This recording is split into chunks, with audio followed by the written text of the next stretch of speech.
How many times have you gone to pick up one of the kids and then all of a sudden, bam, and your lower back goes? Now, if that's you, then you want to stick around because in this video, I'm going to show you how to cure lower back pain. Damn kids come along and they screw everything up. Well, they're not really to blame for your lower back pain. Yeah, maybe that time you picked them up, your lower back went, but that's not the cause of your actual lower back pain. You see, your lower back pain is caused by an accumulation of things to do with your lifestyle. Chances are you probably sit down a heck of a lot, maybe more than you even realize. Maybe you have a desk-bound job, then you spend a lot of time sitting on the sofa at home, watching Netflix in the evening. So what happens over time is your hips get tight, glutes get weak, and your core gets weak. So you need to work on mobility and strengthening those areas that are going to help support your lower back.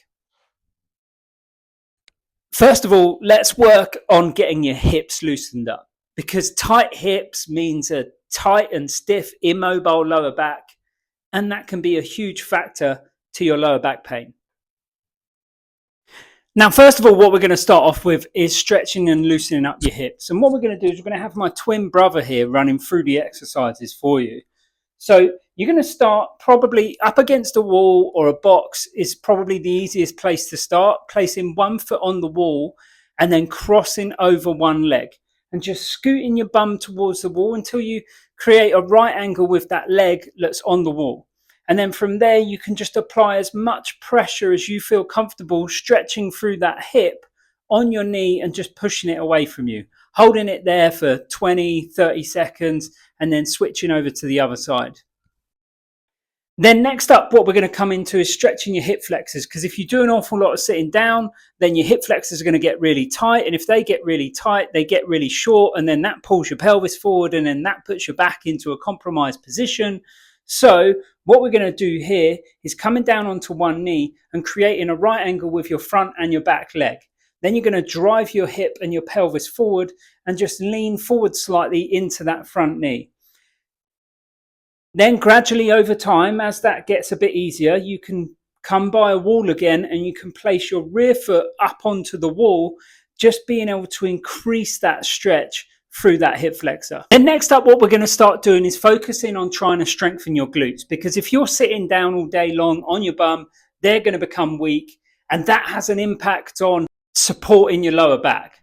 So what we're going to do next is we're going to come back up against the wall again, and you're going to plop one knee up against the wall, leg at a right angle, and then you're going to drive that knee into the wall. And then what you should start to feel is it through right in the center of your hip and your glutes, and you're just going to drive that knee into the wall for about 10, 20 seconds, really feeling that muscle tense and contract. And then you're going to switch sides and do the same on the other side. And then next up from there, what you're going to do is use a hip circle. Most gyms have them, but if not, you can order them online for pretty cheap somewhere like Amazon. And then you're going to come down onto the floor, onto your back, feet flat on the floor, hip circle with the band just above your knees.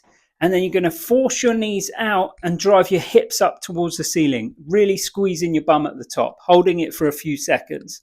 Back down, and then just repeat this for 15, 20 repetitions. And gradually over time, if you want to make it harder, just hold that at the top for longer for a 5-10 second count in that contracted position. Okay, so then next up, we're going to come into a cable crunch. And I quite like to use this form of a cable crunch when trying to do core exercises, because I think it helps people understand how to engage their core better, keep their back flat against the floor, and feel it all through your core and not through your lower back when you're doing this exercise, which is something that a lot of people do struggle with. So what you're going to do is you're going to grab the rope, you're going to come onto your back far enough away from the machine that you can extend your arms out. Then what you're going to do is feet off the floor, legs bent, and so that feet off the floor, legs bent, so that your lower back flattens out against the floor.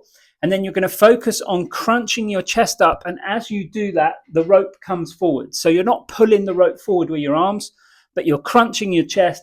And as you do that, the rope comes forward and you apply tension to those abdominals with that weight. Head comes all the way back down to the ground, crunch that chest up and repeat this for 10, 15 repetitions, you know, or even 5 repetitions at the beginning if you're finding it really, really challenging. Then from there, if you want to make it even harder, is to crunch up, hold that crunch, and then from there, lower one leg down towards the floor, tapping the floor with your heel, back up, back and forth, again, whilst trying to maintain that crunch position to keep those abs engaged and maintain that flat back against the floor. And with that, we'd be looking at doing between 10 and 20 leg lowers. And that's it. If you repeat this regularly, over time, your core is going to get a lot stronger, your glutes are going to get a lot stronger, you're going to increase mobility, and you're going to put your lower back in a much better position to not get any more of that lower back pain. So now you can run around and play with the kids until your heart's content. Unless maybe that was kind of your excuse that you had in the locker for not wanting to roll around on the floor with the kids after you finish work. Well, sorry, I've just ruined that for you. If you found this video useful, don't forget to give me a thumbs up and subscribe to the channel, and I'll catch you guys in the next one.